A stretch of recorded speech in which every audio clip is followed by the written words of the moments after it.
guys, இன்னைக்கான snacks recipe பாருங்கள். இன்றைக்கி என்ன செய்ய போகிறோன்னா முட்டைக்கோஸ் வச்சு பகோடா மாதிரி செய்யலாம். ஈவினிங் ஸ்நாக்ஸாக டீ கூட வச்சு சாப்பிடலாம். அதுக்கு நான் ஆஃப் முட்டைக்கோஸ் எடுத்திருக்கேன். பொடிசாக கட் பண்ணியிருக்கேன். நம்மளுக்கு வேண்டிய சைஸில் கட் பண்ணிக்கலாம். அப்புறம் பொடிசாக ஆனியன், அதுக்கு கொரியாண்டரும் கறி லீஃபும் போட்டுட்டு பஜ்ஜி மாவு எந்த பிராண்ட் வேணுமோ நீங்கள் என்ன பிராண்ட் யூஸ் பண்ணீங்களோ அது வாங்கிக்கோங்க. இதில் வாட்டர் மிக்ஸ் பண்ண வேணாம். ஏன்னா ஆனியனும் முட்டைக்கோஸும் கொஞ்சம் வாட்டரியாக தான் இருக்கும். அதுக்கப்புறம் இஞ்சி பூண்டு பேஸ்ட், எவ்வளோ தேவையான salt, chilli powder, turmeric powder add பண்ணிக்கலாம். அதுக்கப்புறம் நான் என்ன பண்ணியிருக்கேன்னா பெருங்காயத்தூள் கொஞ்சம் ஆட் பண்ணியிருக்கேன், கொஞ்சம் டைஜஷன் ஆகிறதுக்காக.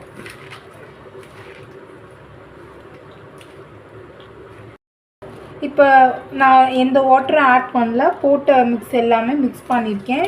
நம்மளுக்கு எனக்கு இன்னும் கொஞ்சம் ஃப்ளார் வேணும். அதனால் நான் இன்னும் கொஞ்சம் மாவு ஆட் பண்ணிக்கிறேன். பஜ்ஜி மாவு ஆட் பண்ணி நல்லா பசைஞ்சு ஓரளவுக்கு பதம் வரும்னு சொல்லுவாங்கள்ல, ஓரளவுக்கு பிடிக்கிற அளவு, இந்த அளவு பதம் வரணும். நம்மளுக்கு வேணும்னா நல்லா மாவு ஜாஸ்தியாக போட்டு முட்டைக்கோஸ் கூட கம்மி பண்ணிக்கலாம். நான் முட்டைக்கோஸ் இன்றைக்கி ஜாஸ்தியாக எடுத்திருக்கேன். ஏன்னா நம்ம வெஜிடபிள்லாம் இப்போ சாப்பிட்றது கிடையாது. எல்லா பசங்களும் அவாய்ட் பண்ணுறாங்க வெஜிடபிள் ஃப்ரூட்ஸ்லாம் பார்த்தாலே.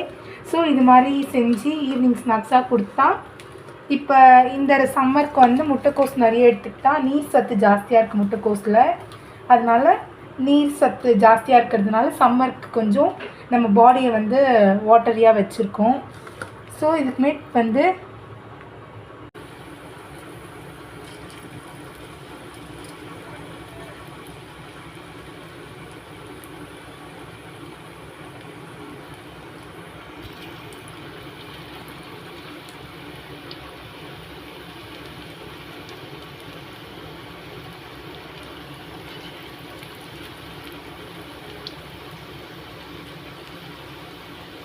இந்த வெயில் காலத்தில் வர ஸ்டவ் கிட்ட நிற்கிறதே கொஞ்சம் கஷ்டமாக இருக்குது. அதனால் கிச்சனுக்குள்ளே என்ட்ரு ஆகும் போதே எக்ஸாஸ்ட் ஃபேன் போட்டுட்டு ஆயில் கிட்ட நிற்கும் போது போட்டுட்டு நில்லுங்க. இப்போ இந்த மாதத்துக்கே இப்படி இருக்குல்ல, மே மந்த்லலாம் நிற்க முடியாது. ஸோ அதனால் பாடி இப்போ ஒரு பக்கமாக திருப்பி போட்டுக்கலாம்.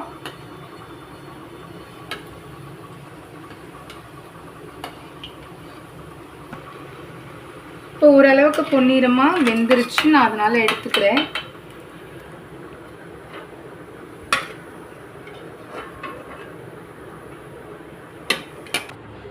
இப்போ ரெடி ஆகிடுச்சு. நான் கொஞ்சம் சில்ட்ரன் பற்றி பேசியிருப்பேன். அது எப்படி சொல்கிறேன்னா, நான் என்னோடய சிஸ்டர்ஸ்க்கெலாம் ரெக்கமெண்ட் பண்ணுறது. இப்போ நான் பேசுகிறதுனால வயசான பொண்ணு அப்படிலாம் நினச்சிக்காதீங்க. இப்போ நம்ம ஸ்நாக்ஸ் ரெடி ஆகிடுச்சு ஃப்ரெண்ட்ஸ். பார்த்திங்கன்னா நல்லா கிறிஸ்பியாக உள்ள சாஃப்டாக இருக்கும். டேஸ்ட்டும் சூப்பராக இருக்குதுன்னு சொன்னாங்க. நான் இந்த ரெசிபி எதுக்கு பண்ணேன்னா என் சிஸ்டருக்காக பண்ணேன். தேங்க்யூ ஃபார் வாட்சிங்.